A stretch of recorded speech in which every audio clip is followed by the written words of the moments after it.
Welcome back to the Matter of Facts podcast on the Prepper Broadcasting Network. We talk prepping, guns, and politics every week on iTunes, Stitcher, and Spotify. Go check out our content at mwfpodcast.com on Facebook or Instagram. You can support us via Patreon or by checking out our affiliate partners. I'm your host, Phil Rabalais. Andrew and Nick are on the other side of the mic, and here's your show.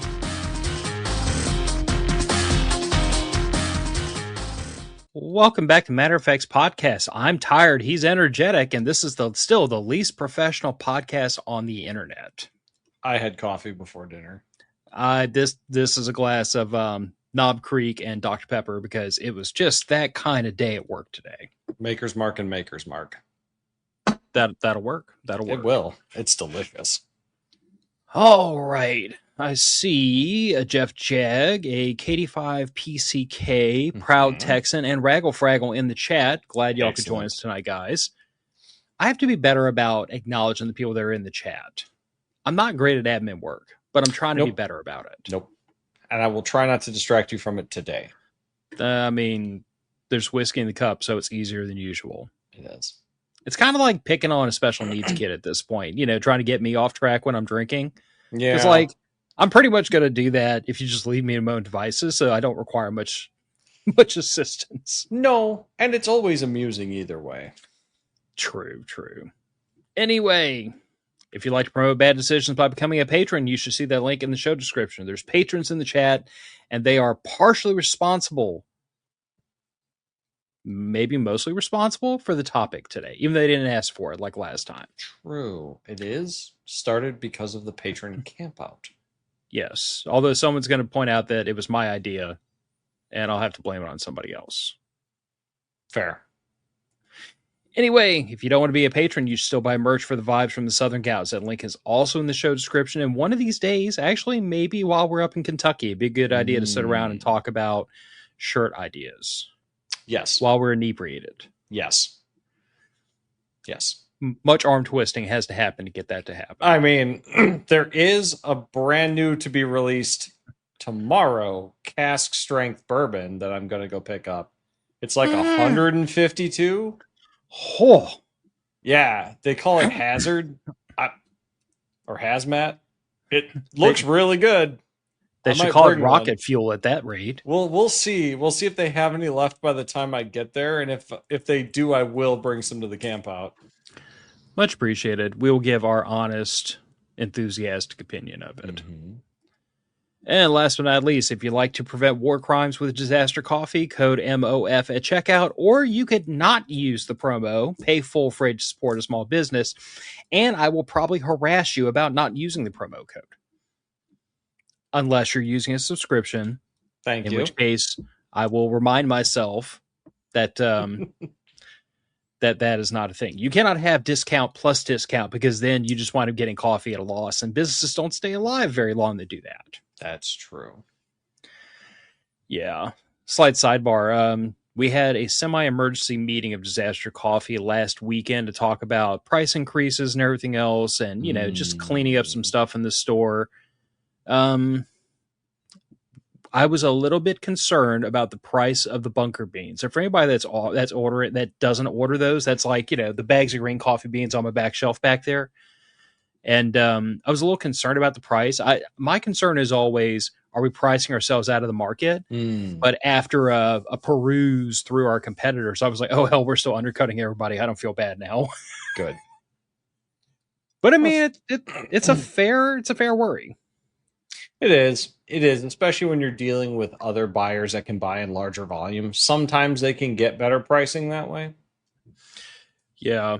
It also kind of weighs on the scale, though, when you consider the fact that, like, you know, me and James and Andrew, like, this is not just a business we're using to enrich ourselves. Like, this is serving the community that we're a part of.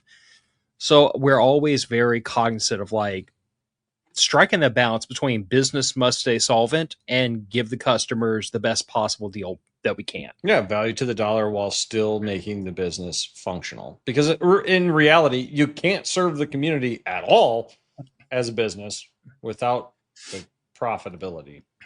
Yeah, exactly. So, you know. Bills don't pay themselves. No, they sure as shit don't.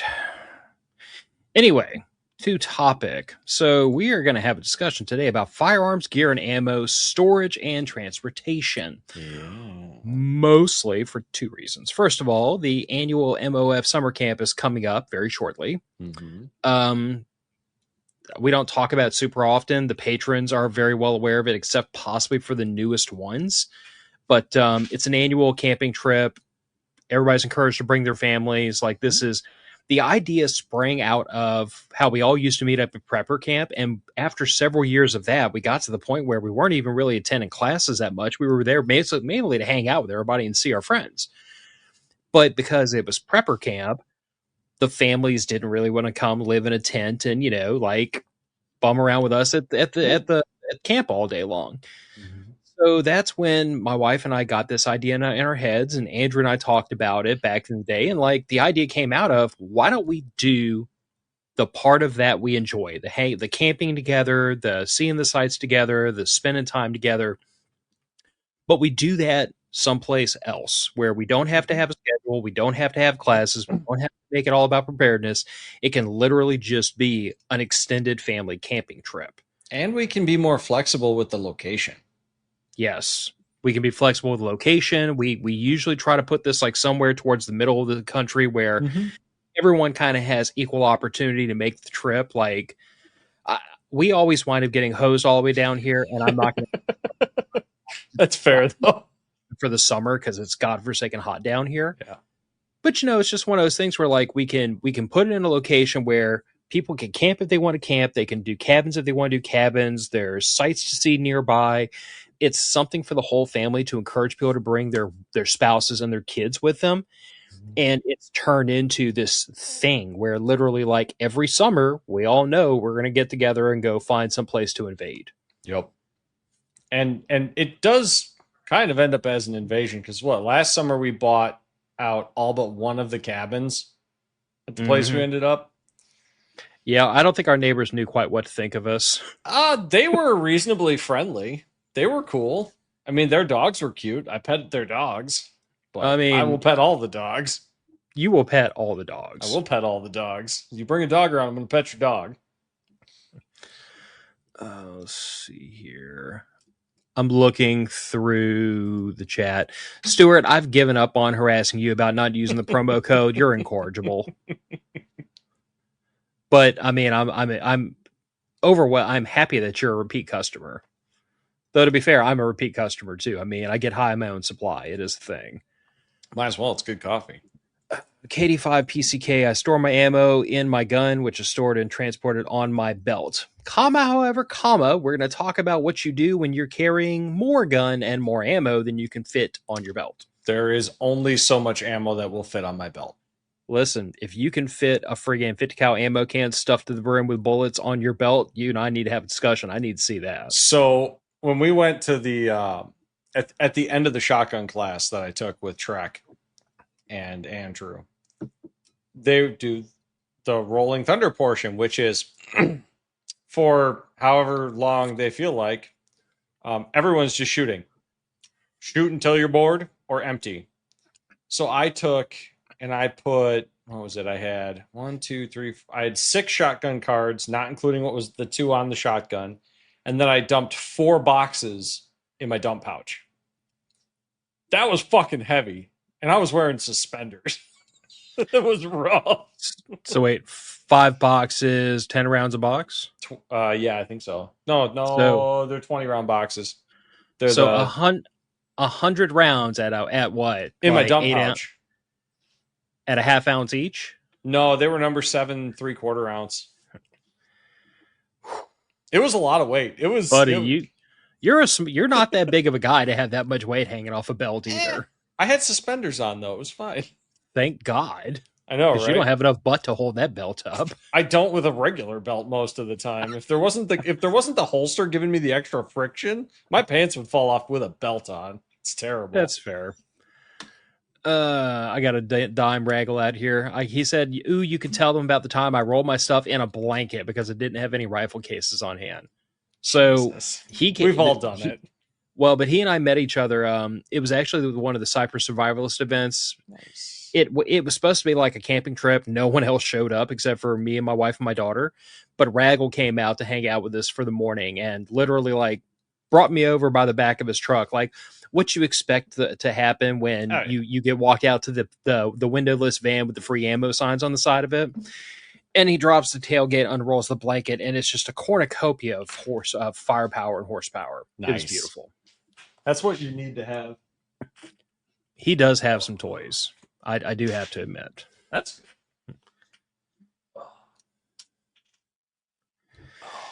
anyway. So yeah, firearms, gear, and ammo, storage, and transportation. So let's start with storage. The goal of storage is, from my perspective, to prevent mildew, rust, and damage. And in my state, abiding by safe storage laws. Because if you have it in a case and the case is not locked and your car gets broken into and the cased gun gets stolen, you get charged. See, okay, we have to have terms.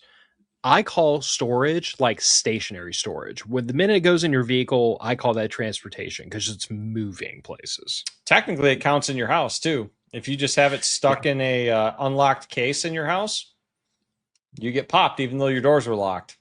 Yeah. Okay, so prevent theft, even though you and I know I don't include that in the criteria, because if I have an angle grinder, don't mind making some noise, I can get your safe open. It's not that hard. Exactly. Raggle, if the case was locked and they broke the case open, I believe you're in the clear. But the case, safe, or gun cabinet has to be locked in your locked house. Otherwise, you've contributed to the delinquency of a felon, I guess. This is why you should never let morons write your state laws. But I digress. Yeah. So, okay, complying with idiotic laws. Mm-hmm. I'll add into that, like keeping them out of the hands of people that don't need to be had in. Keeping them out of the hands of minors. Yeah. I have a 14-year-old running around the house. I don't let her have ready access to guns. Anytime she wants to see anything or fool with anything, it's going to be with parental supervision. But so when I talk about storage, like I know that there's this world of opinions out there about what is like proper or preferable ways to store all this stuff. There's a lot of opinions. There are.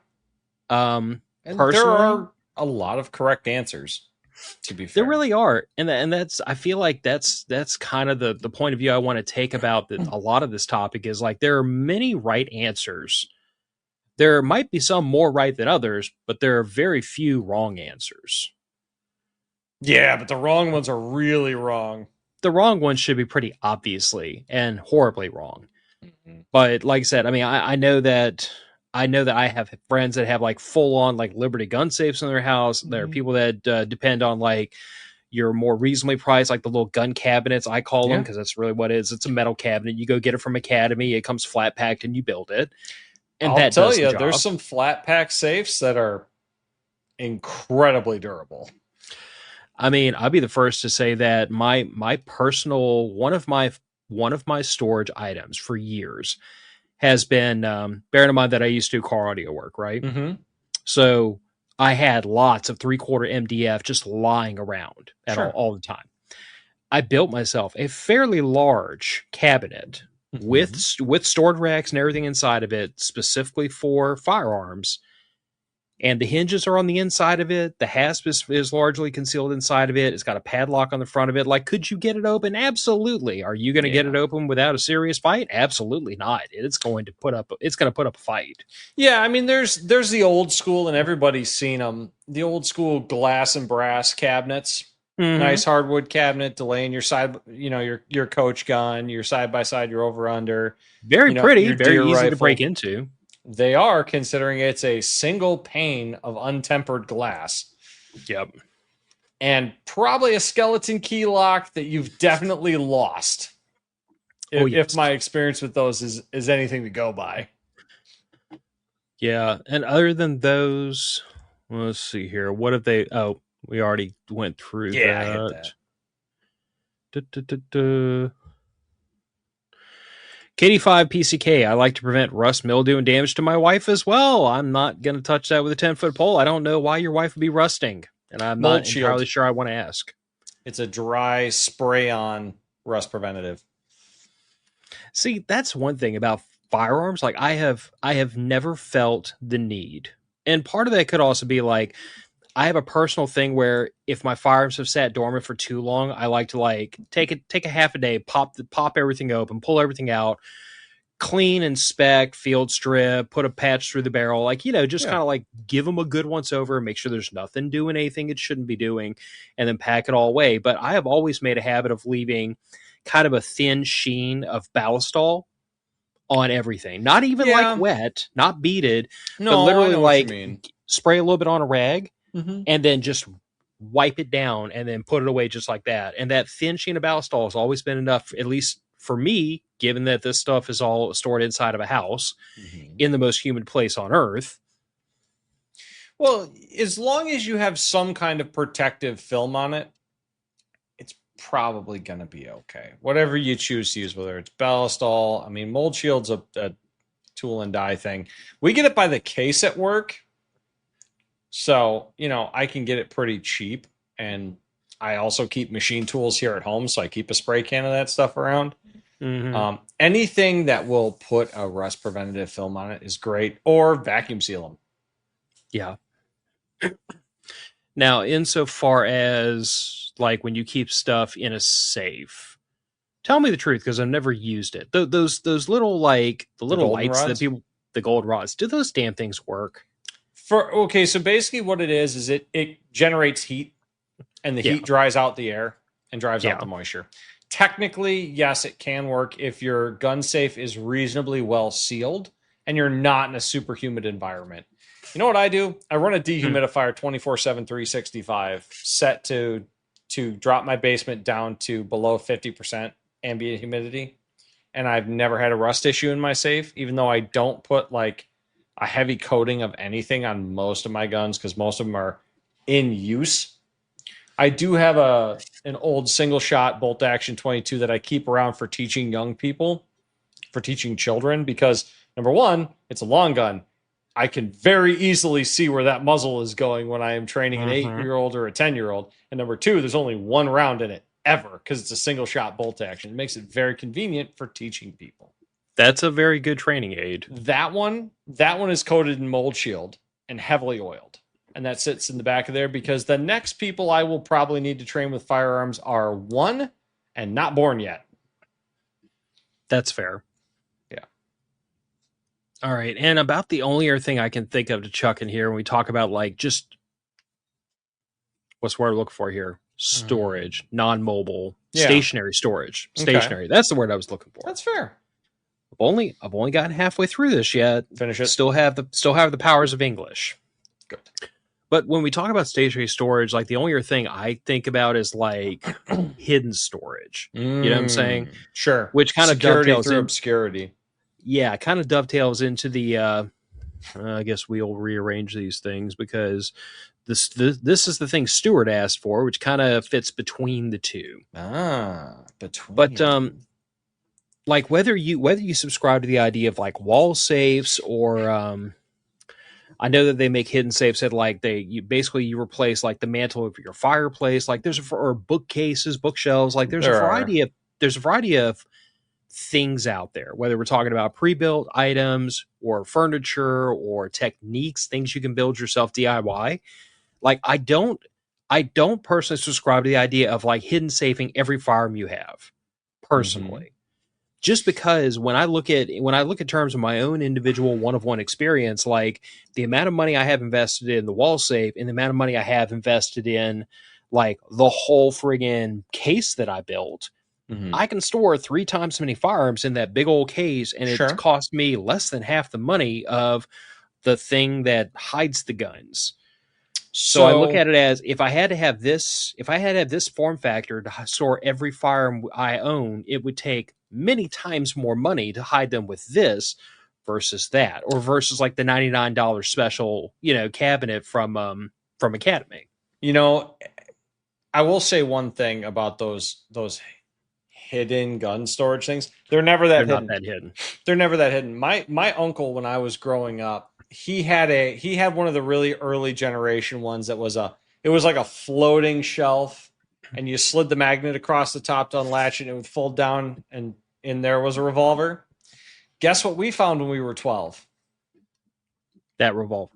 Because I was like, that's a weird thing on the mantle. That's a weird thing on the shelf. It was the little white thing with the magnet in it that's supposed to just look like a decorative tchotchke. I was like, that's not something my uncle would keep in his house. Grabbed it, slid it across the shelf. I heard a click, moved it back, pulled the bottom of the shelf down, and there's a 357. Now, I grew up around some guns, not in my parents' house, but my grandparents' house, my uncle's houses. They had guns. So I didn't dick around with it. But 12-year-old me walking past the shelf went, oh, that's kind of weird. 35-year-old me. Find it. Right. 35-year-old me, I have walked into a half a dozen homes meeting new people and gone, there's a gun in that flag. There's a gun in that book. Or when I was touring homes with my wife, there's a gun above that ceiling tile. But now here's my question, and there is no wrong answer to this. Barring the experience you had as a probably hyper inquisitive 12-year-old. Oh yeah. Yeah, I was definitely not a normal 12-year-old. Possibly touched with a little bit of the tism. Just a skosh. Just a skosh. I run into this problem all the time whenever I tell people about like concealed carrying, and like everybody thinks when they first start to concealed carry, like, oh God, I'm printing. Everybody can see I have a gun. And I'm like, dude, most people couldn't see if you had a freaking tail growing out of your ass. Yeah. Like they're that far into their phone and into their bull crap, or they're yelling at their kids, or they're staring at somebody else. Like they are not paying attention to the little thing that's poking out from your shirt. No one notices. Most people aren't, but young boys like to fuck with shit. True. But I guess to your point about you can see where all those hidden guns are, it's like, yeah, I can too. Yeah. But when you live in this world, you just learn what to look for. Because it's like the age-old argument about like, I think it may have been last week or the weekend before. I was at AutoZone. I was picking up extra oil and filters and everything because, Strait of Hormuz and Iran and all that nonsense. Yeah. And the guy that was checking me out didn't ask any questions, said nothing, just said, I'm going to get you the veterans discount. Mm-hmm. And yeah, you can see it. Oh, yeah. And I immediately said, thanks, where'd you serve? Because as soon as I had already pegged him and he had already pegged me. Yeah. And turns out he was a Desert Storm era Navy vet. But he took one look at me from across the door and said, that dude was in the Army. Yep. But it's just one of those things where, like, when you're in this world, when you're one of the quote-unquote gun guys, you could see that. A lot of you can. And my concern is just that with those hidden and relatively unsecured storage medias, it only takes the unattended, inquisitive child seconds to get into it. Now, at the time, my uncle's kids were my same age, and they knew what to and not to do. Jeff, they were not disguised as like a bust. They were disguised as like a bottle opener on this one in particular. Almost. I mean, it's but kind of like a bottle opener. But if you have like a 1 1/4 or 1.5 inch drill bit, you can disguise it as whatever you want. Oh yeah, you absolutely could. I mean, it's not that it wouldn't be that difficult to make a new magnet key or whatever it is, but it just, I don't know.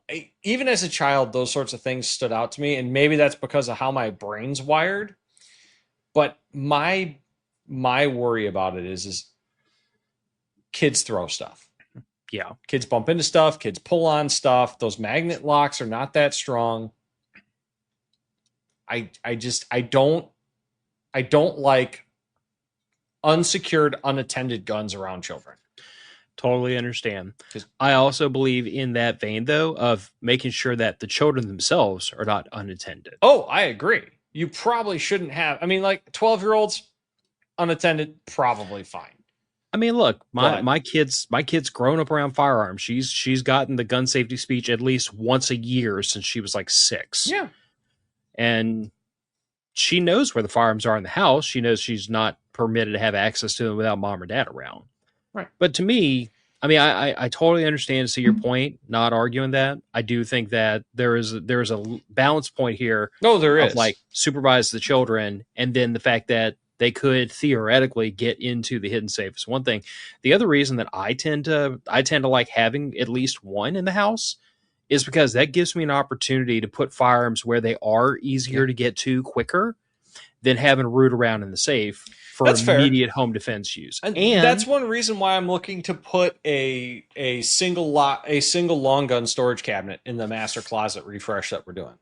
I told you what you could do: Oh, I box know. spring, Oh, I and know. then some Kevlar. I mean, we I talked know. about it. We did. We We had a did. whole plan. Um, I can't imagine that your lovely lady is going to sign off on that idea, but it was a good idea. I mean, as long as it was budgetarily fitting into the build, it probably wouldn't matter because as long as it looks good in the end, she's usually fine with whatever I have to do. It is not budgetarily. It's really not. I looked into how much those Kevlar panels are. They're not that Oof. inexpensive. They're Ooh, they're potently pricey. but wait. What if? Ooh, what would it take if you got like some chipped porcelain tiles? The weight would become an issue. Yeah, I'm thinking to myself, like porcelain versus steel, you're not really going to save much weight. Well, by the time you got enough of those porcelain tiles and a bonding agent and a frame to support it, yeah, you're looking at significantly heavier than like the Kevlar panels that you can just buy because you can I'm buy just 4x8 sheets of Kevlar panels that'll stop rifle rounds. I just don't think I'm going to get my way in, build a pillbox in your bedroom. Probably not, no. It was a good idea. But I will get No, my closet Stuart, safe. we have told you in the past we're not pausing. That's why this is on the internet, and you Mhm. can rewind it yourself later. He Besides, can all be we did was paused. talk about my failed plan to add bedroom furniture to Nick and Rachel's bedroom That's true. that's being vetoed. Well, And now yes, you have to rewind it to see what I'm talking about. budgetarily vetoed if nothing else. But Yeah. look, I get what you're saying, and yeah, my everyday carry pistol, if it's not on my hip, it is in my bedroom, and that's usually when I'm in the shower, or if my wife's also home, or we're sleeping, because most of the time I'm wearing pants, and if I'm wearing pants, I'm wearing a gun. So Seems realistic. But leading into that next topic, this was Stuart's idea. He wanted us Mhm. to work in Gray Man. Oh, though, but we can't talk about that just yet. Can't talk about it just yet. We talked Travel. about firearm storage. We haven't talked about ammunition storage, even though we've talked about it in the past, which means we'll probably accomplish it fairly quickly. What's your preference, first of all, for ammunition storage? There's two different ways I tend to store ammo. Okay. Uh, 30 or 50 cal ammo cans, or the MTG flip top boxes. I've got one of the M- ammo MTG or cases. MTM? MTM, sorry. Okay. MTM ammo boxes, the little flip tops for some of my reloads. And the only reason I'm currently storing those not in ammo cans is I ran out of ammo cans. That's impressive. I cannot find any that I can acquire for free or dirt cheap. So I've been neglecting buying them, and I don't see any reason to buy those new because eventually, somebody in my circle will have a family member that will pass away that'll have 6 of those in their garage that are empty and been sitting there forever, and I will get them for like $3 or just for getting them out of the garage. So I'm not paying $22 for them at Farm and Fleet. I mean, if you don't need it to be portable, you could always get not the Sterilite bins from Walmart, but like the Oh yeah. Rubbermaid ones that are just a little bit Yeah, stouter, you could. and then start packing up your ammo either in Ziploc bags or in vacuum bags with some desk and packs, So and just start loading it up. the new Ziploc bags, unless you buy the freezer ones, will not support 100 rounds of 9mm. The bottom seam blows out. Yeah, And I'm not doing them in 50 count bags if I'm doing them in Ziplocs. If I'm doing them in MTMs, I'll do them in 50 or 100 count. But It- I bought all of the blue and red MTM cases that were in stock on Amazon a few weeks back when I started reloading, or a few months back when I started reloading again. Literally all of them available on Amazon. But it that works pretty well. I don't like the plastic ammo cans. The handles tend to blow off, mhm. or the bottoms tend to blow out. I've not had great experience with those, so I just stick with steel GI cans for the most part. I actually have it. It's back there on the shelf behind me. But my Secret Santa gift was one of the very large MTM, like kind of an Oh, ammo crate they're almost. ammo crate. Yeah, I've got one of those too. That's what all my 9 mils in right now. I like it. It gets a little heavy. Yeah, I could see that. That might be what I packed to go to Kentucky though. It's a good range box. Just because, yeah, it is definitely not a, you know, tote it for like a mile down the road kind of thing, but for a, hey, you friend of mine, grab the other side of this handle. Let's bring all of our ammo together to Yeah. out to the shooting bench. Seems perfect for that. See what you definitely don't do. Don't buy the 40 mil grenade cans and fill it full of 12 gauge double aught. I've done that. That will aggravate a hernia. So I have that, but that is so in the name of full disclosure. Everything you said till now, I agree with wholeheartedly. Mm-hmm. Comma, however, comma. I learned a very long time ago that the stupidest, most like the least responsible thing I could do, given the fact that I have a blown out hip and a blown out knee and two discs in my back that don't like me very much and a separated shoulder and several other problems that I'm trying not to get worked on before I'm 50. Yeah. The worst thing I could do for myself was to cart a 50 cal can filled to the brim with any kind of ammo, any long distance, because everything was going to start to hurt after that.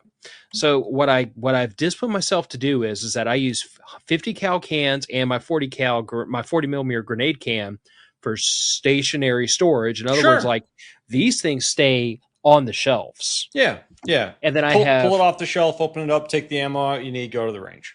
yeah. Yeah. Now, for my reloads, like I have just some generic containers that I've salvaged over the years, not quite coffee cans, but like one step above that. And MTM cases and 30 cal cans, I really like if you deal with just bulk ammo because, you know, a 30 cal can, by virtue of being smaller than 50 cal can, even when you fill it to the absolute top, it's a lot lighter. Yeah, it is. And if you're the kind of person that's going to blow through a 30 cal ammo can of any freaking reasonable size cartridge in a range day, then I'd have no more advice to give you. You just do a whole lot more shooting than I do. That was my average of what I would bring of 9 mil when I was doing competition shooting, where I'd go for a range day, because I would bring a 30 cal ammo can of 9 mil. I'd bring a 30 cal ammo can of loaded AR mags, and I'd bring a 30 cal ammo can of 12 gauge. And I would bring lunch. And I would go, and I would not be back home until dinner time. That's fair. It was, but you know, my range was an hour and 40 minutes away. Mm-hmm. So if I'm going to go, I'm going all day. Yeah, and the only other thing I'm gonna say before we get back to Gray Man is like the other thing I store my ammunition in, the thing I encourage all of you to store your ammunition in is magazines. Yeah. Empty mags are I useless. I had look, there remember I said there are no wrong answers. Some answers are more right than others. I'm not gonna say this answer is more right than not. I'm not even gonna say it's right. I'm just gonna tell you that from my perspective, every firearm in this house has a loaded magazine in it. Every magazine in this house has ammunition in it. There are no unloaded magazines. There are no magazines that are like with the I have a very small group of AK mags that I hang on to them for science projects because one day I think I'm going to take the time to like cut slots or windows or something in them or do something crazy with them because they were scratch and dent specials, and I've refurbished them enough to where they're usable, but they're ugly and they're not the greatest thing in the world. And I've got a stack of perfectly good Romanian mags that feed perfectly, so I'm not worried about these things. But those are cordoned off away from everything else. But any magazine I have in my safe, any magazine on that shelf, any magazine anywhere else in the house, they are all loaded. So I know that if I grab that magazine, it's got party favors in it. And there's no debate about, oh, this is the unloaded one, or oh, this is the one that has the 14 on the bottom of it. This is the one that doesn't like to feed if you load it to 30 rounds. Every magazine is ready for war. They're all loaded. And the first time I have a magazine feed issue, I confirm that it has an issue and I 86 that magazine because I don't want it in the house in circulation. I don't have all of my magazines loaded. I have a lot of magazines. I have a couple of ammo cans that just have empty mags in them, and that is the empty mag ammo can for that firearm. Mm-hmm. If the mag's not in there, they're loaded. I did say there were very few wrong answers Yeah. here, and that's perfectly acceptable as long as you acknowledge that that can is not the break-in case of emergency can. No, it's absolutely not. That can is largely populated with dry fire training magazines. The Mm-hmm. mags are taped a specific color. Some of them are spray painted a specific color. Live ammunition never goes in those magazines for that reason.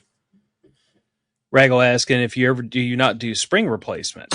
Sometimes yes, sometimes it's the feed lips, and some feed lips you cannot reform.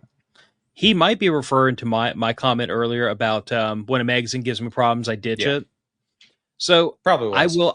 I will acknowledge that like if I can bring that magazine back to life very, very quickly with a fresh magazine spring, or if like when I said if I cannot remediate it, I mean I'm gonna try to change the magazine spring. I'm gonna take the magazine apart. I'm gonna check the follower. I'm gonna check for dirt. I'm gonna check for grit. I'm gonna check for some obvious reason why it's misbehaving. Mm-hmm. If I cannot find the problem and I cannot get this magazine to behave itself with a fresh magazine spring, it is useless to me. It is not worth having a science experiment masquerading as a defensive weapon. So that's why I'm saying, like, if I cannot bring it back to life, it's going away. That's By the way, reasonable. I'm the same way with firearms. If I have a firearm that is just like categorically misbehaving, I'm either going to fix it myself. I'm going to take it to somebody that knows more than I do and tell them, don't give a shit what it costs, fix it, make it right. Or I'm going to move it. I'm going to sell it off with the understanding that, hey, this thing, like James every fourth round, it doesn't behave itself. Because I don't want a firearm in the house that I have to worry about. That's fair. I do have a couple of mags for my for one of my Springfield pistols that they have always intermittently caused failure to feeds. In my XDM, I believe it was. Those two magazines in particular caused failure to feeds. The reason why I keep them is for training, for training failures.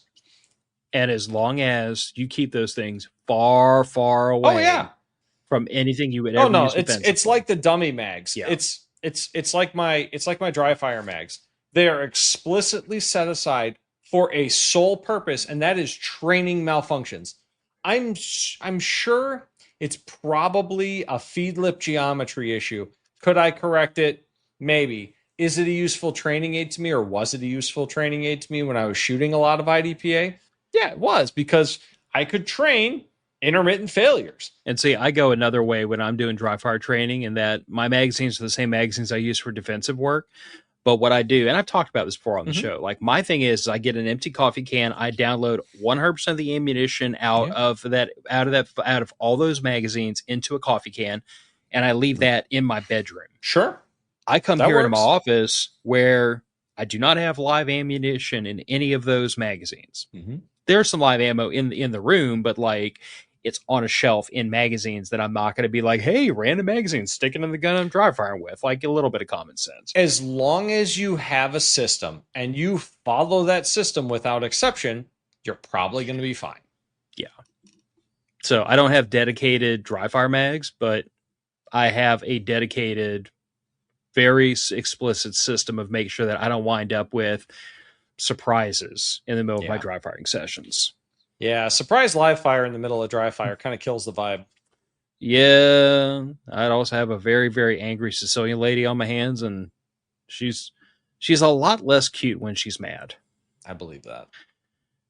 Okay, so Stuart wants to talk about Gray Man, and since it perfectly dovetails between storage and transportation, we kind of already hinted at when we were talking about like plain sight ways to store a firearm. I'll be honest. And someone in the chat said earlier, like their preferred way of storing a firearm is on their hip. That is always the thing I go to whenever I talk about storing a firearm in your home where you want it to be secure and you don't want it to be obvious. Put it on your freaking hip, dress around it, always carry. Anybody that can wrestle a firearm away from you off of your hip deserves to have it, and you don't. Yep. You should practice weapon retention. Yeah. And it is always at hand if you need it. And back to the thing I said earlier, most people are so self-absorbed, their cell phones and their nonsense and social media and TikTok and shit. They're not going to notice if you have a bazooka under your shirt. Yeah, I wear a gun to work every single day, and I've had coworkers that have worked with me for the entire time I have worked at this job over 15 years, and the only reason several of them have noticed is number one jackass was throwing magnets at me, and one stuck. Whoops. That took some explaining. And number two, it's because they're also gun guys. The other ones that know are also gun guys, and most of them are carrying too. Stuart's saying he meant for transportation. I know we're getting to Yeah, it. We're getting to we're it. getting to it. We just got to cruise over storage real fast. And then we'll get into specifically gray man storage, and then we'll transfer off to non-gray man storage. So my favorite gray man transportation firearm method is I have a gym bag. Yep. The only thing I use this gym bag for is carting around guns. I don't use it for clothing. I don't use it for anything else. It is literally specifically purpose made for bringing guns places. I don't want to bring a gun bag. But here's the trick. There's no molly, there's no patches, there's no friggin' Velcro on it. It's not tactical, it's not OD green, it's actually like forest green and black.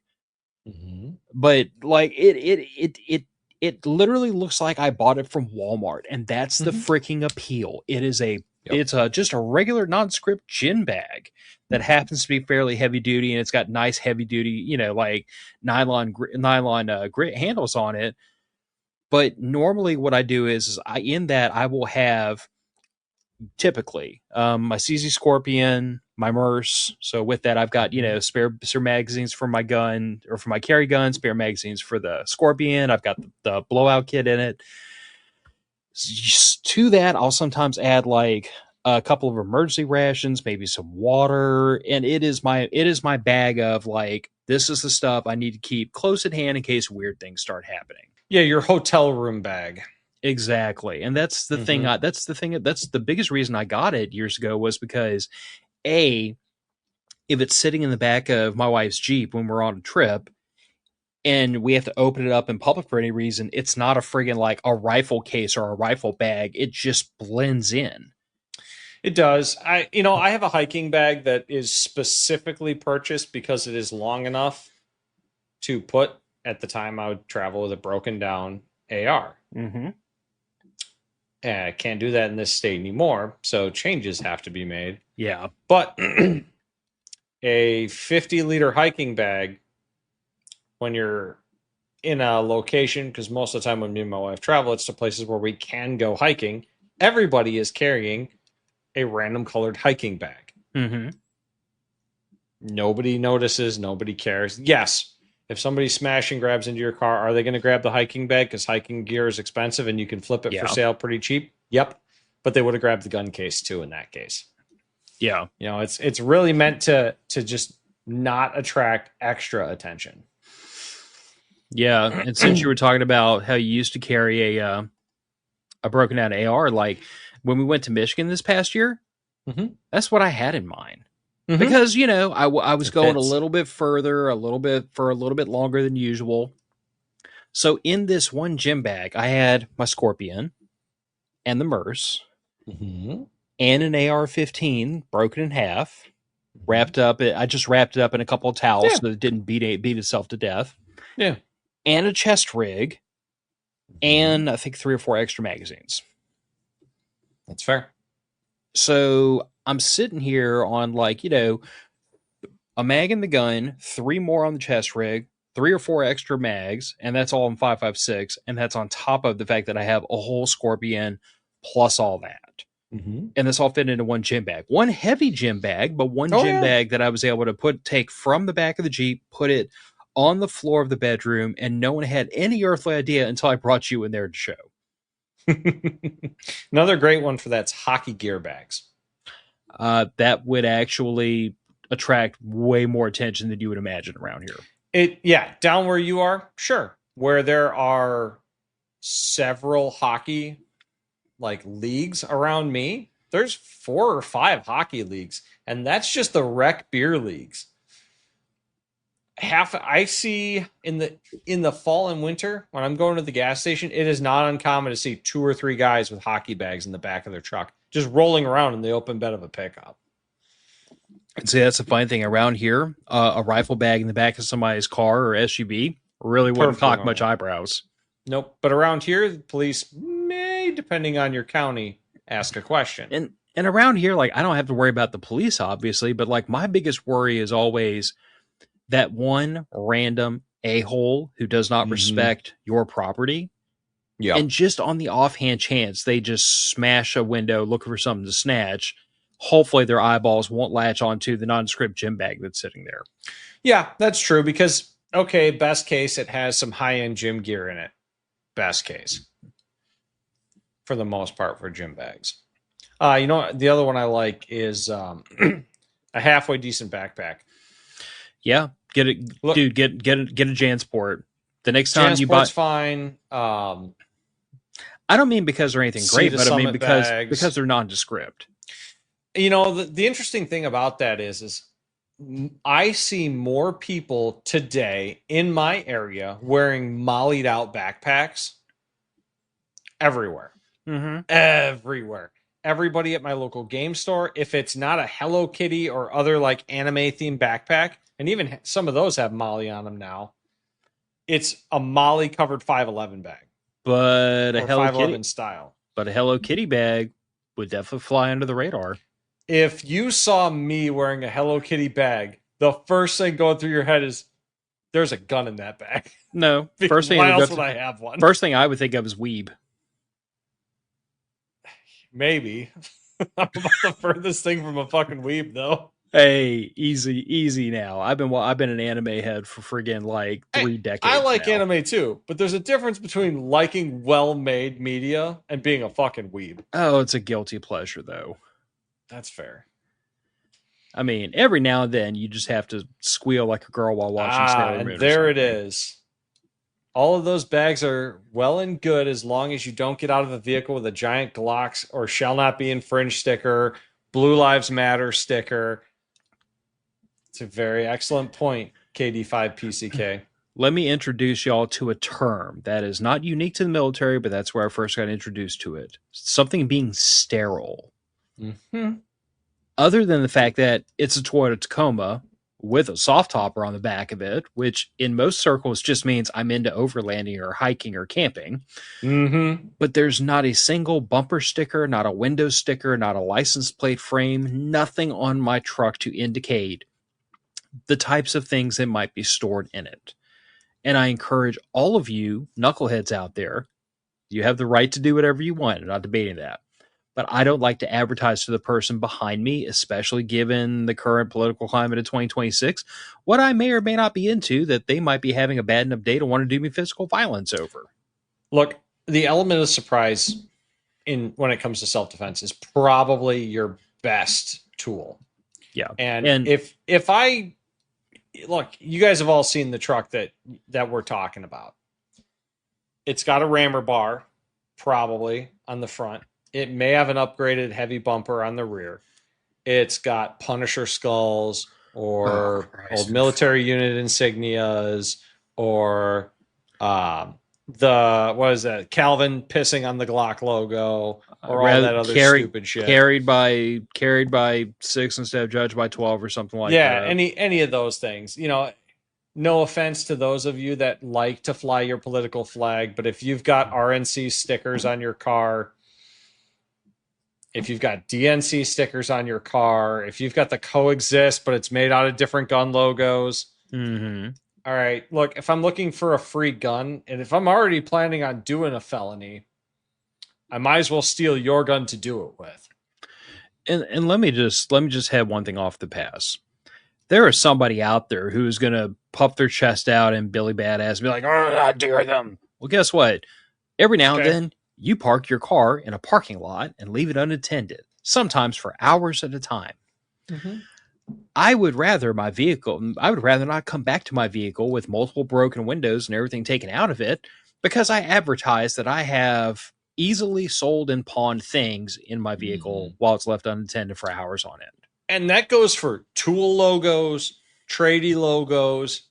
anything like that that says I might have expensive shit. Those Yep. Salt Life stickers that everybody has Oh in the back of their Christ. car. I know a fishing guide. The reason he doesn't put that shit on the back of his car anymore is because all of his expensive fishing gear got stolen out of his truck. Mm-hmm. They cut his soft topper open and took everything out. It do be like that sometimes. It do be, but that's another point too. Is if you don't have that security through obscurity going for you, you can use things like blankets, jackets, cargo covers, soft toppers, hard toppers, tinted windows, so that the random passerby isn't looking in going, oh, there's a gun case. Locks keep honest people honest. They do. And if it doesn't look like there's anything in your vehicle, they're less likely to try and get in to see if there's anything in there. They're going to Mm-hmm. go for the one that says, oh, there's a laptop bag on the front seat. Smash, grab, go. So let's talk about not so gray man storage. First of all, I have the midget coffin, as you so aptly called it, sitting back there Mm-hmm. behind me. I'm convinced you could use that to bury a midget. I mean, it's only about that wide, so it had to be a very thin midget. But Look, let's not critique the weight of most midgets. I'm not critiquing anything. I'm just saying, it wouldn't be a thickum. True. Anyway, so yeah, I did buy a hard storage case. First of all, because I haven't had a hard storage case since I deployed to Iraq. Like it has been, I've up till this point, I've made do with soft-sided rifle bags, and for bouncing in the back seat of my truck from here to local gun range, that was perfectly fine. Mm-hmm. Um, I love soft-sided cases for short transit. I mean, let's start there. Soft-sided cases have a lot going for them that this big old They heavy do. bastard behind me doesn't. They're lighter, they're simpler, they're cheaper. And Mm-hmm. 9 times out of 10, the protection offered by them is perfectly acceptable. It's good enough for short-term drives, but I wouldn't want a road trip, say, from Illinois to Kentucky with one. I wouldn't want to ship a gun in one, No, or absolutely not. or put one in the cargo hold of an aircraft. Oh God, no! I've seen how those cargo handlers handle expensive items. Didn't I tell you I used to work in commercial aviation? You did. I'm not going to say that cargo handlers are unnecessarily rough, but I am going to tell you that they have a very short amount of time to yeet all of your baggage from the baggage belt into the cart, and they have to get it into the cart as quickly as possible. So it's kind of like playing Tetris at full speed and full contact. And It then is. they drive it out to the aircraft in a thing that has like, rust for suspension. So it just bop, bop, bop, bop, bop, bop the whole way out there on mostly solid tires and mostly solid suspension.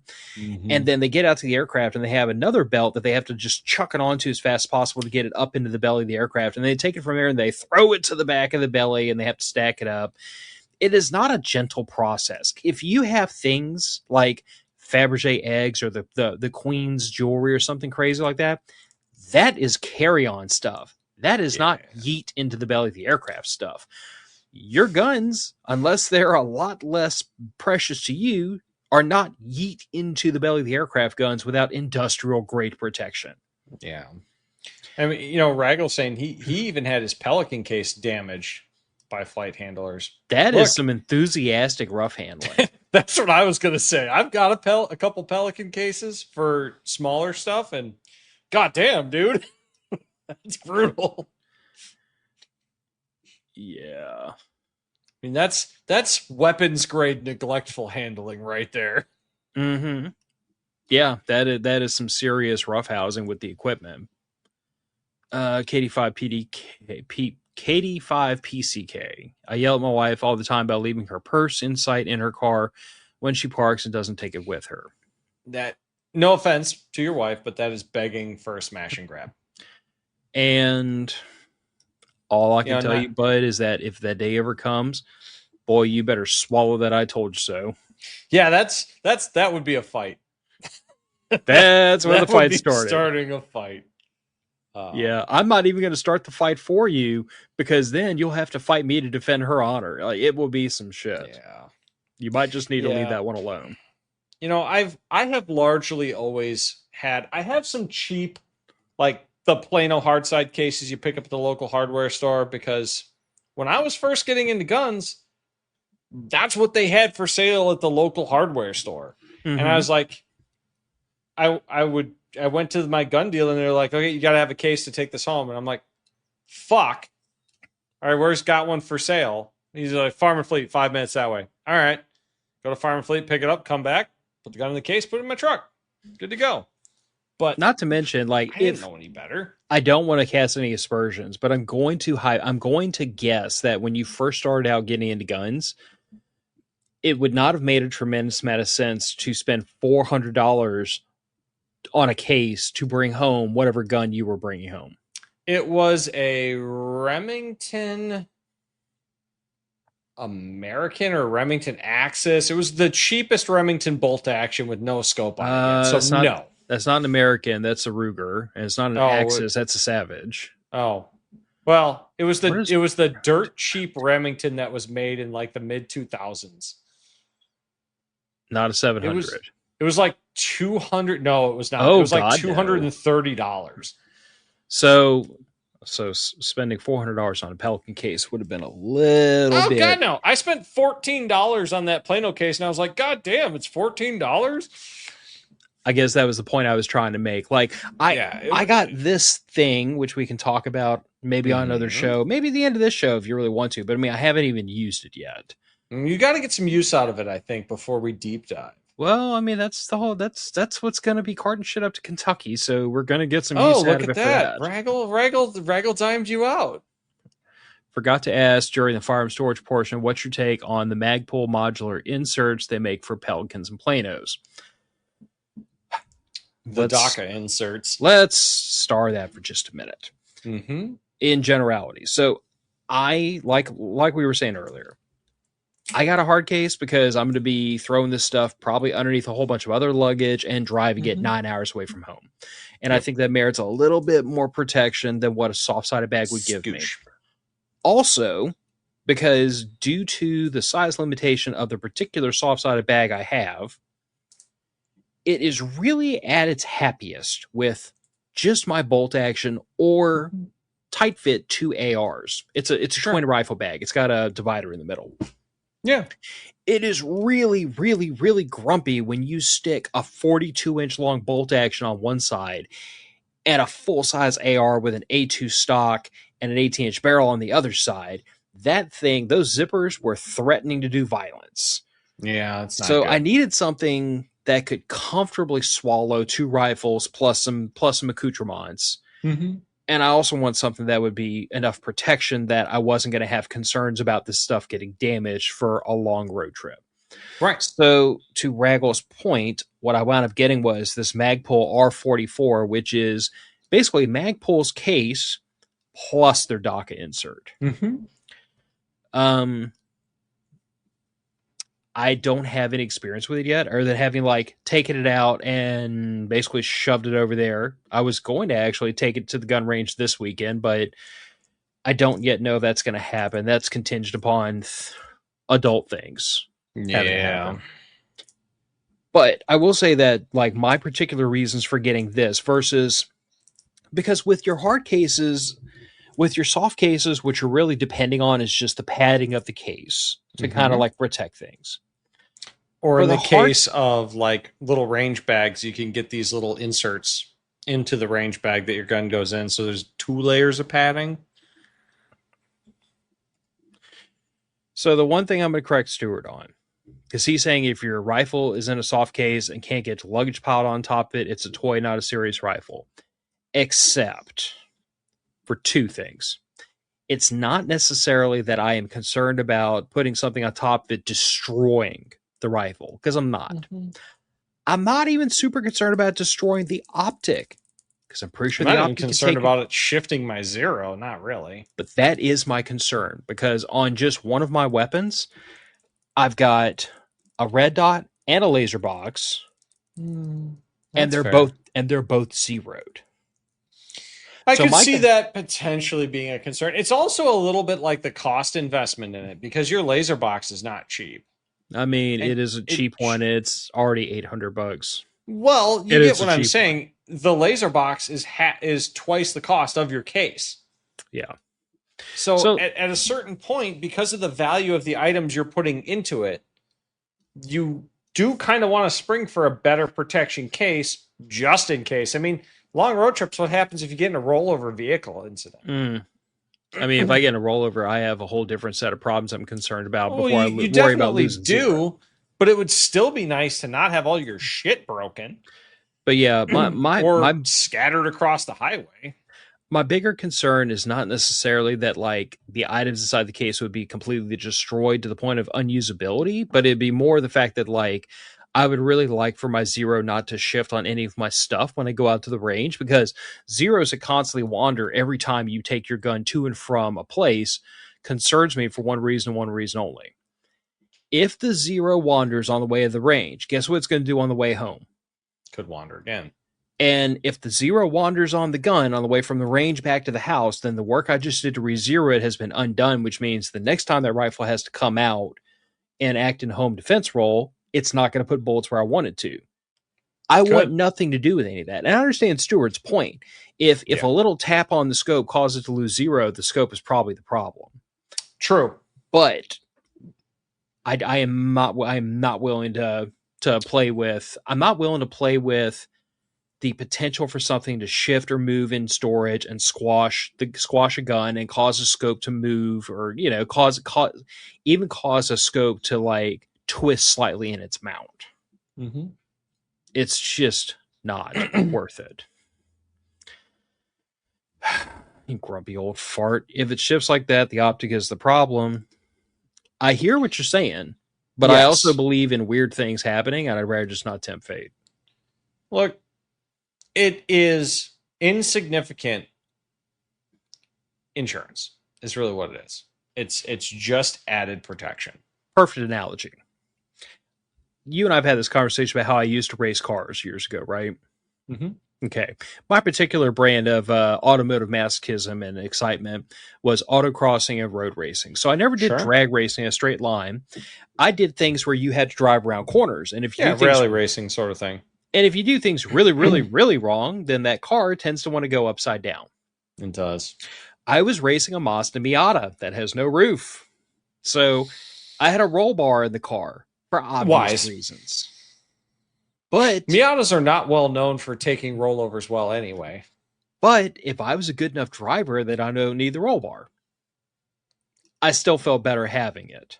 Yeah, it's just one of those things. Cheap insurance. The top of my pretty little melon is not going to stand up to pavement near as well as that roll bar will.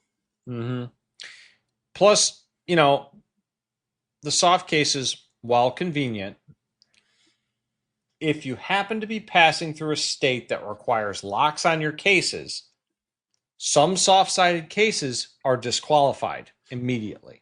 Yep. Because you can grab that case and pop the zipper open without ever modifying the lock. I was going to say, the other thing problem you're going to run to is if you try to fly with them, I guarantee you none of those zipper cases are TSA compliant. No, they're not. And while I do think that the TSA compliant shit is shit. Oh, definitely. The rules we have to live with sometimes. I have to live with the safe storage clauses for my state. And I will be, and of our 7.5 hour drive to Kentucky, 6.5 hours of my drive will be in Illinois. I mean, I think income tax is ridiculous, but I'm not willing to have the government kick my door in to prove, to pick a fight with them about it. Yeah. And if you don't think the state would kick your front door in over income taxes, stop paying it for a while and tell me how it works. They do. Yeah. Regularly. Anyway, so that's kind of my spiel. The thing I like about the DACA grids and the Magpul cases that have the DACA system in it is the fact that, like, I've already been through this once with one of those hidden safes we were talking about where I decided to reconfigure some things. Because I had a primary home defense weapon that came out, got reconfigured, and then something else went in its place, and all of a sudden the foam that I had cut no longer fit. Yep. So I bought a brand new piece of foam, glued it back into that case, recut the whole thing, and guess what happened about 4 months later? Changed it again. I haven't changed it yet. I actually kind of want to put a riser on that red dot on that primary home defense weapon, and I am refusing to, because to do it, I'm going to have to freaking refoam the case again, and I refuse to. I will not do it. I was looking I might buy a smaller piece of foam and like just cut out the section where that one gun is and glue it in yeah. because I just don't care if it looks pretty or not. But that experience of having to refoam cases multiple times, and any of you who've had a hard sided case long enough that have like the pick and pull, the pluckable foam, or the foam that you have to like, you've done it. sooner or later, you have been in the situation where either the thing you cut no longer fits and you just live with it, or you've had to refoam a freaking case, and that shit gets annoying real fast. What I like about the Magpul case is you have a grid, you have all your little bumpers, and you can pull them all out, move it around, and play gun Tetris inside the case. So I am no longer locked in to this thing fits this one gun or these two guns. I can play with it to my heart's content, and based on what I want to bring to the range, I just lay it all out in there and make it fit and then latch it up and go. That has been one of the reasons preventing me for a long time from buying a high quality hard side case. Well, number one, I don't fly anywhere. I don't. I just don't like flying. I tend to, if I'm going somewhere, I'm probably going to drive because it is simply easier for me and what I like to bring with me. And number two, because I didn't want to have to reconfigure the case every time I'm changing guns. Now, I did not know until you mentioned the Magpul DACA system to me that a system like that existed. So I've been making do with the compressible foam, shitty Plano cases, and soft side cases that fit pretty much all my guns because it just Velcros them in. Yeah. But knowing that does exist, and knowing that the Harbor Freight Apache 9800s are the exact same internal size as a Plano case, I might tomorrow after I go to the range, go to Harbor Freight and pick up one of those and then order the DACA system on Amazon. I mean, as long as now you have to bear in mind that like the DACA system, they make it for specific models of cases. Yep. So if the Apache case you have has like a Pelican analog, you probably get away. And if not, I mean, razor knife and cut it. Exactly. I mean, it'll be close enough. I'll make something happen. Yeah. But like I said, the one hot knife in the foam will do wonders. But the one thing I will point out, and this is kind of like cautionary note for anybody that's thinking about getting one of these things, I have seen it written about and stated many times. I haven't tried it yet. We'll find out the hard way. But I have heard it said that in order to make these little blocks that secure your gun in place really work right, they have to stretch from the gun to the edge of the case. So like if you have a gun in the middle of the case, you need blocks that go from the edge out to the outer edge of the case so that like, so it can't push and fold out. So that it can't like rock that insert up, because like the way these things work is that it's just two little pegs that fit down into the grip. Yeah, it's like a Lego press fit. Yeah, almost. It really is like almost like an upside down Lego that pops down into the grid on the bottom. And there's that potential that if you push on hard up, it would rock it up and out of the grid and then start sliding around. Sure. I don't know. I mean, that makes sense to me. I think that the key is, in my case, like I plan to put two long guns in the case, so I shouldn't have a whole lot of dead zone to obscure with those blocks. It's going to take some experimentation, but I would be hesitant to doubt what I have, because I heard a similar thing reading about that case you bought on Reddit, that if you don't put enough of those blocks in, your stuff can shift. The guy that was saying it is a pretty well-known guy on the, say, shooting community. He travels to a lot of different matches, a lot of different places. And if he's telling you, hey, consider this, he's probably seen that occur. Yeah. Now, I will say, and for anybody that's coming up to Matter of Fact summer camp, like you're welcome to take a look at the case, full around. Oh, I'm going to. But I did go the extra step. It comes with a bunch of two cell blocks and a bunch of 3-cell blocks. I also spent the extra money for what they call the V blocks, which is meant to like you lay a barrel in the middle of it. Yeah. And some of the angle blocks that fit really well around like, an angled grip on an AR-15. Nice. And spent a couple more bucks on the little plastic storage cases that like pop down into the grid. Then you can put stuff in them. They're not big enough for magazines, but they are probably the right size for like cleaning kits or take the bolt out of your AR and drop it in one of them. Those kinds of things. Little accoutrements. Yeah. the little stuff you don't want to just like run loose in the case. Sure. I did what I tend to do, like kind of thing, same thing I did with the last big project I did, which was the man pack, where it was like I kind of went way past the point of most people will do it to demonstrate Sure. what could be done, how feasible it was, how it could be done if you just wanted to check all the boxes, all the bells and whistles kind of set up. Yeah. But I'll be honest with you, like my reasoning to Raggle's point about like what do I think about it, I think it answers the one problem that I've always seen out of hard-sided cases. There's no debating that they're very good at protecting your gear. There's no debating that they have their place. But my single major issue with them has always been once you cut the foam, you're stuck with it. Yeah. And the And that, foam's not inexpensive to replace. It's not terribly expensive compared to the cost of the case, but it's not as cheap as you would expect. I'm going to tell you that even when you buy from a third-party source, like just search on Amazon, that shit gets a lot more. And it kind of depends because, like, if you can put several smaller pieces together to fit your application, it doesn't look great, but it's okay. Mm-hmm. But if you have to get like one very large chunk of not the super squishy, low density foam, but like the hard stuff that you'd cut with a razor knife, that stuff gets expensive real fast when you're talking about a big sheet of it. And the shipping gets expensive too. Because you got to ship this big old chunk. Like it's not like a little thing of foam you can just roll up and stick in a bag. I'm looking right now for what the Pelican replacement foam is. See if I can find it. Because they used to sell just the replacement foam cases, or just the replacement foam inserts for the case. Let's see here. Yeah, I'm not seeing it listed real quick. That's a shame. I'm just checking real quick so that I can see.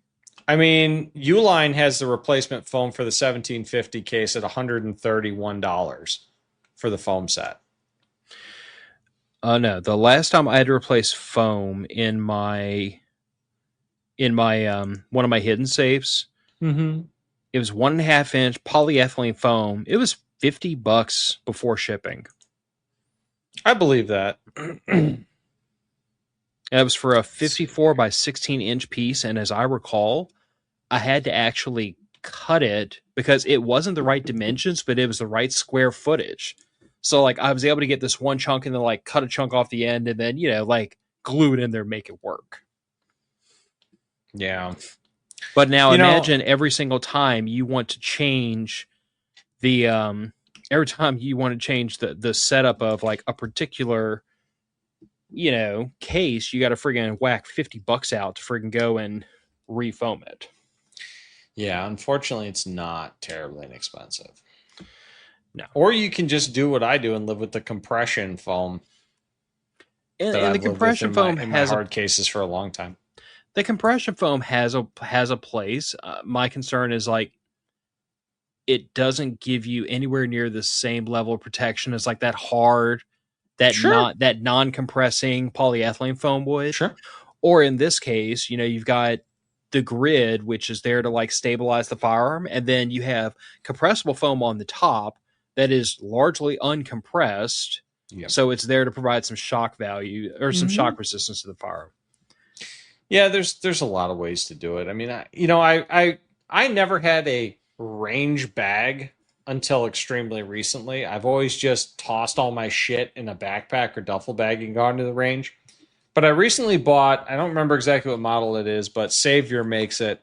Comes with 3 of these like little pistol bags. It's got all the different pockets for your range kit. It's really nice for a pistol range bag, but it really only works well for, I'm going to say, 2 pistols plus ammo plus cleaning kit plus hearing protection for 2 people.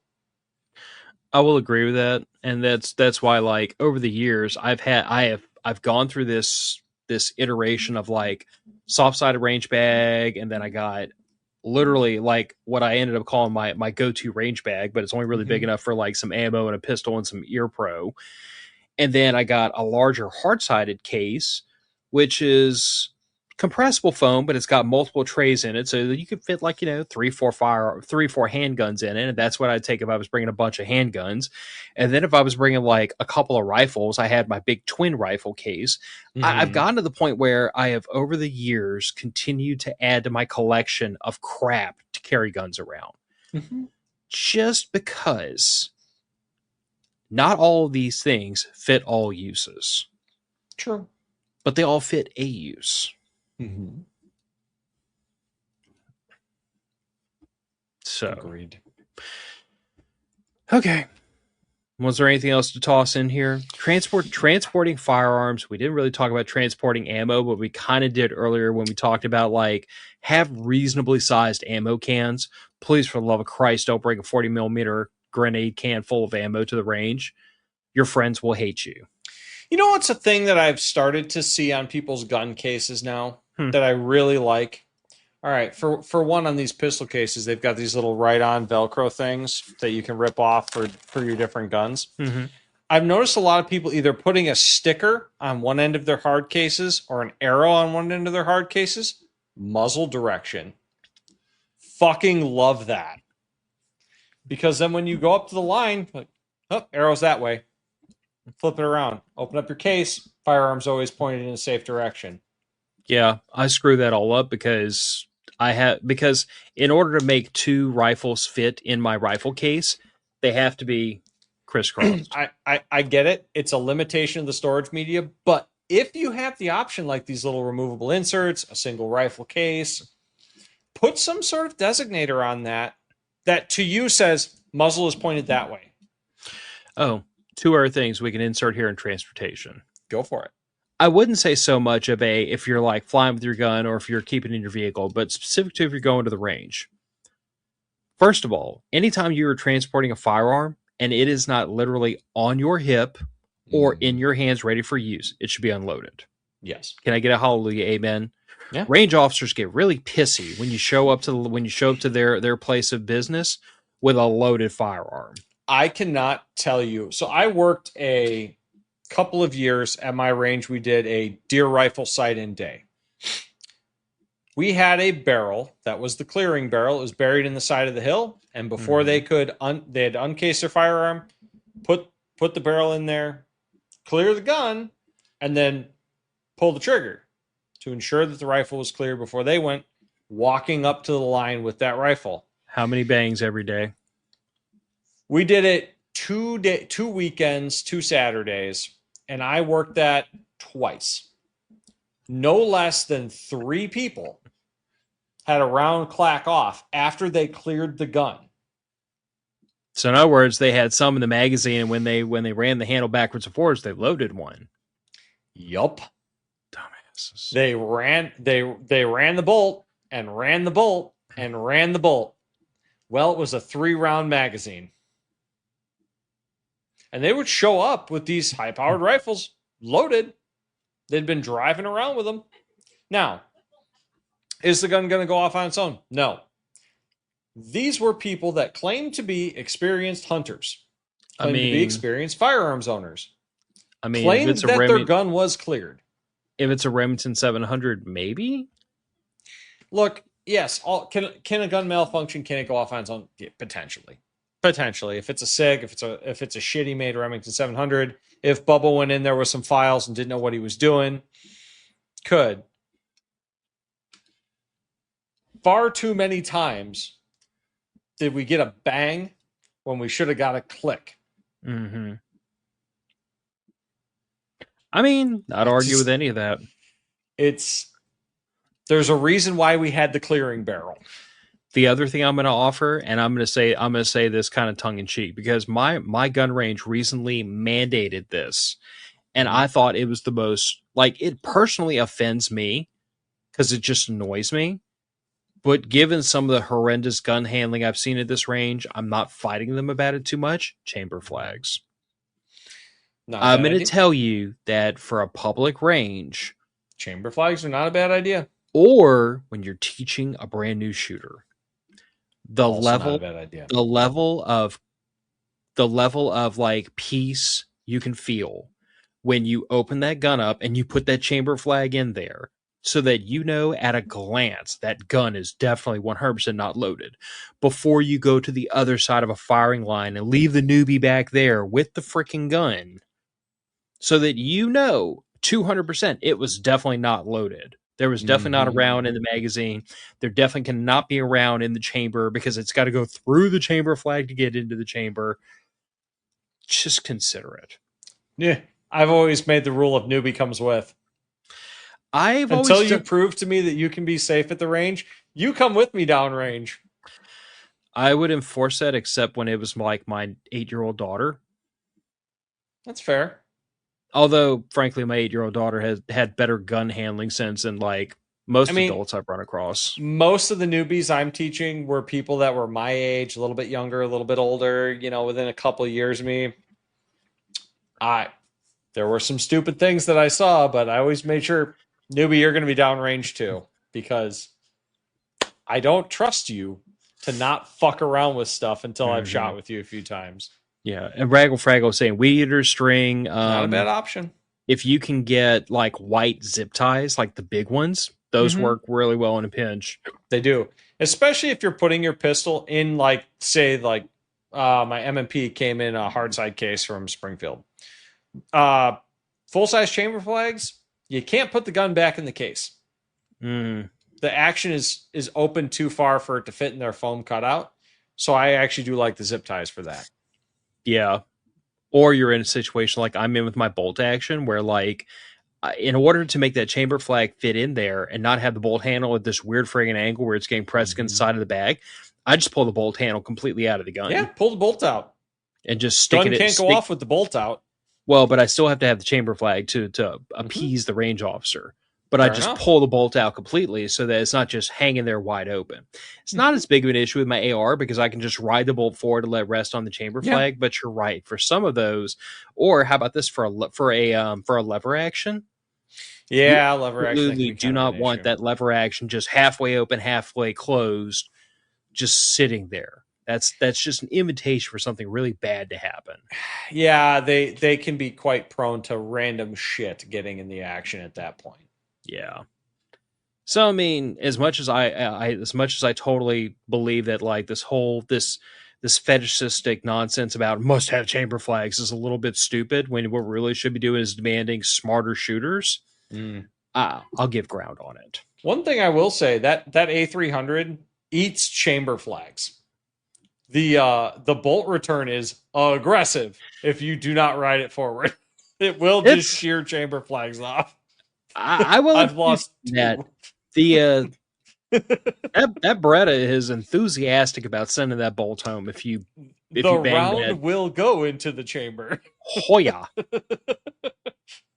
Yeah, that A300 does not ask politely if the shell would like to go into the chamber. It says it basically pulls the Happy Gilmore, like get on the ground and be like, "That's your home. Are you took Go it into your home.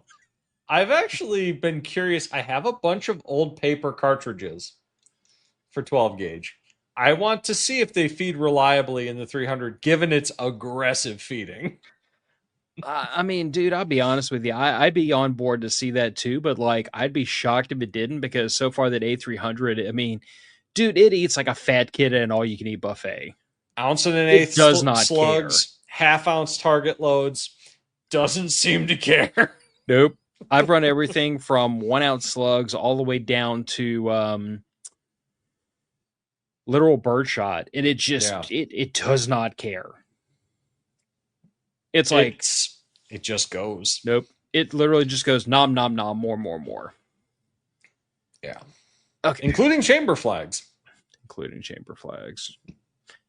All right. Well, we have one more episode before the camping trip.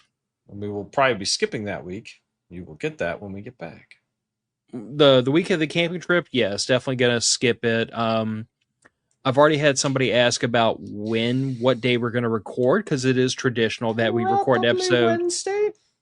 I was thinking probably Wednesday, like as we used to do the last night, but yeah, depending on if anybody's some leaving. of us are leaving Thursday, some of us are leaving Friday. Yeah, see, I'm leaving Thursday morning to start heading home, and But if anybody's leaving Wednesday, we might bump it up to Tuesday. That's why I was saying, like, we never set a hard day for what day we're going to record, but it is very traditional. They will record one very unhinged, moderately inebriated episode around the campfire. I will try to feed Phil at least 2 old fashions. Yeah, last year we were eating homemade sourdough and drinking moonshine. Yes, It was quite an experience. And the night before that was taco night at the Wilson's cabin. Oh, God, we ate way too much that night. Too many tacos. I mean, those were not big cabins, and there was like 14 freaking people eating tacos and shit in there. It was unhinged. It was a lot. And it wasn't even just tacos. It was like freaking tacos, burritos, enchiladas. It was like a Tex-Mex restaurant just vomited into the kitchen. It was awesome. Some quality chefing. And that sourdough bread. My God, that sourdough bread. Oh, yeah. That was good. Especially the jalapeno cheddar. Big win. Big win. Yeah. Couple last minute comments here. Stuart saying pump gum will eat even when an A300 won't. I haven't seen anything that A300 won't eat, though, and that's the thing. That's why I'm wondering about the paper shells, the old wax paper shells. I think I'm going to try it.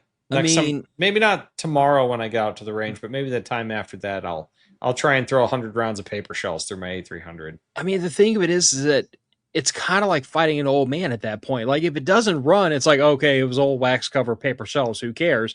But if it does run, then it's like the A300 will literally digest anything. Let's try 50 cal next. Yeah. I mean, flare shells, that's a good point. I don't have any flare shells. I have some rubber ball rounds, but I really don't want to shoot them. Those are pricey. They were not cheap. You know, they were not cheap. I would have to question how much I didn't want to shoot somebody with live ammo before I pop one of those. My problem, and I think you and I have discussed this before. We have.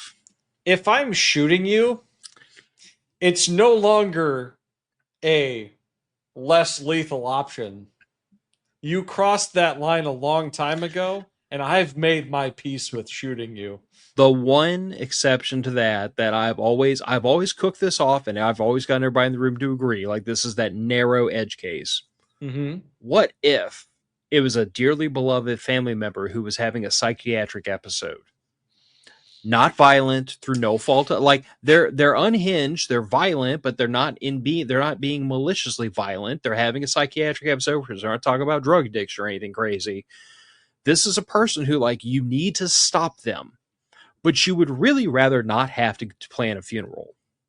I am a rather stronger than average 6 foot tall, over 200-pound male. There's a lot of other options I have other than beanbag rounds or rubber buckshot.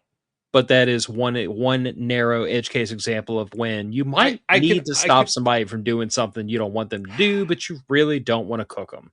I get the argument, and I understand that it would have its place, but given the size I am, the experience I have had handling people that didn't want to be handled, I would bet on that before I would bet on rubber shotgun rounds. That's a fair point. It's just personal preference. I just like to play devil's advocate.